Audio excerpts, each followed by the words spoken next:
Good morning, and welcome to Charles Travels, the podcast where we explore the heart of America, one story at a time. I'm your host, Charles, and I'm glad you're joining me today as we embark on a journey to discover the fascinating people and places that make our country so unique. As we begin our travels, let's start with a tale that caught my eye recently. It seems that even the most revered individuals can't escape the frustrations of everyday life.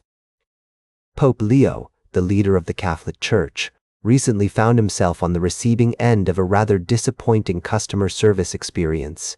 Yes, you heard that right.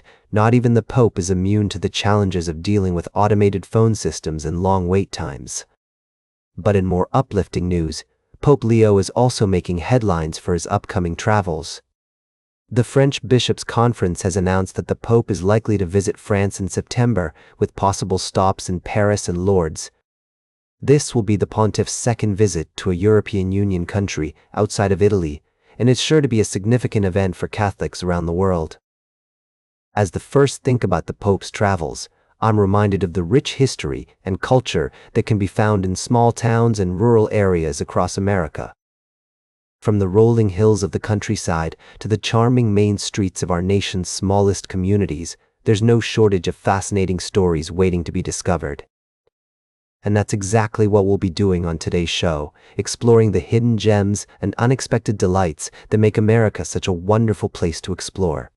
So sit back, relax, and join me as we travel to the heart of our country, one story at a time. We'll be right back with more fascinating travel adventures on Charles Travels.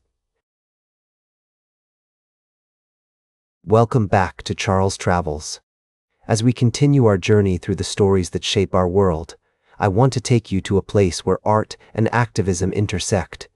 The Venice Biennale, one of the most prestigious art festivals in the world, has found itself at the center of controversy. Protests have been erupting ahead of a planned strike, with artists and activists coming together to voice their concerns about the role of art in society. As the first think about this story, I'm reminded of the power of art to challenge our assumptions and spark important conversations. From the streets of Venice to the small towns of rural America, art has the ability to bring people together and inspire us to think differently about the world around us. Whether it's a painting, a sculpture, or a performance, art has the power to touch our hearts and minds in ways that nothing else can.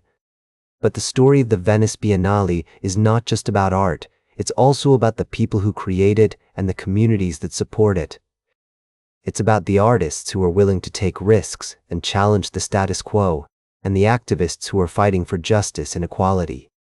As we explore this story, I want to introduce you to some of the individuals who are making a difference in the world of art and beyond. One such example is the New Culture Fund Fellowship launched by Chanel in partnership with the Guggenheim. This initiative aims to support emerging artists and provide them with the resources they need to bring their visions to life.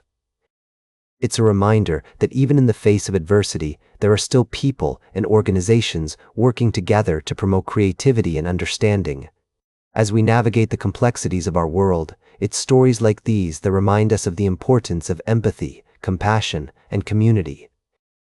Whether we're talking about art, activism, or everyday life, it's the human connections that make all the difference.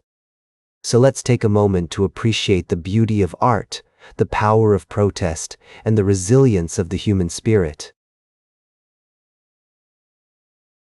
Welcome back to Charles Travels. As we conclude our journey today, I'd like to take you to the nation's capital, where a significant conversation is unfolding about the safety of our skies.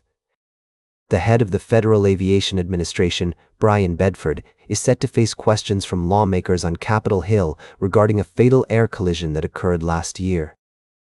This devastating incident resulted in the loss of 67 lives and has raised crucial concerns about the systemic failures within the agency. As the first reflect on this story, I'm reminded of the vast network of roads, skies, and waterways that connect our great nation. The dignity of ordinary work, like that of air traffic controllers and pilots, is often overlooked until tragedy strikes.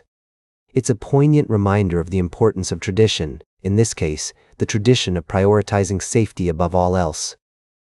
The U.S. Federal Aviation Administration has been cited for its role in the collision, which was caused by the agency's decision to allow helicopters to fly near Ronald Reagan Washington National Airport without proper safeguards.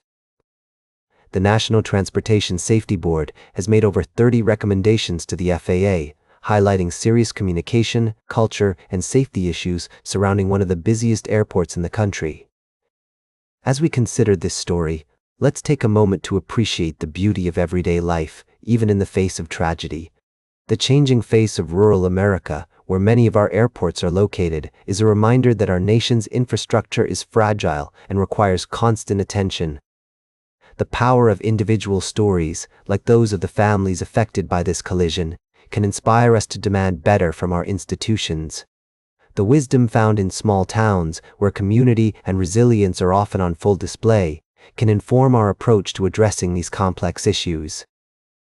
By taking the back roads, both literally and figuratively, we can gain a deeper understanding of the interconnectedness of our world and the importance of prioritizing safety, tradition, and the dignity of ordinary work. That's all for today's Charles Travels. Remember to like, share, and subscribe, and until next time, keep on traveling.